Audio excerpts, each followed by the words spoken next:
एवं बहुविधा यज्ञा विदधा ब्रह्मणो मुखे कर्मयान् विद्धितान् सर्वान् एवं ज्ञात्वा विमोक्ष्य येन श्रेयो महात्म्याम्।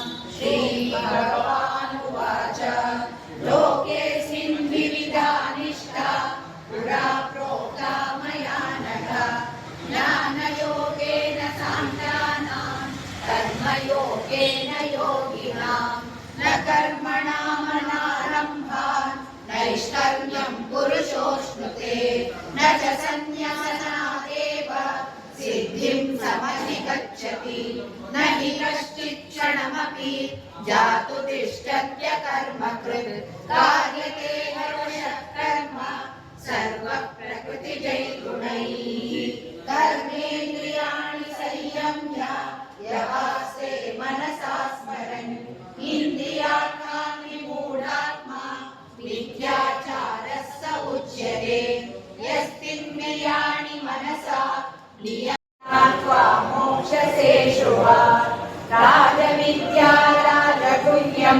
पवित्रमिदमुत्तमम् प्रत्यक्षावगमन् धर्म्यं सुसुखं कर्तुमव्ययम् अश्रद्धधानाः पुरुषा धर्मस्य परन्तप अप्राप्यमान् निवर्तन्ते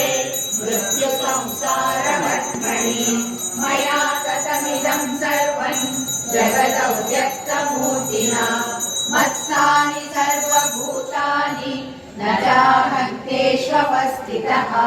न च मत्स्थानि भूतानि पश्य मे योगमैश्वरम् भूतभृन्न च भूतस्थो ममात्मा भूतभावनः यदाकाशस्थितो नित्यौ वायुः सर्वत्र गो महान् तदा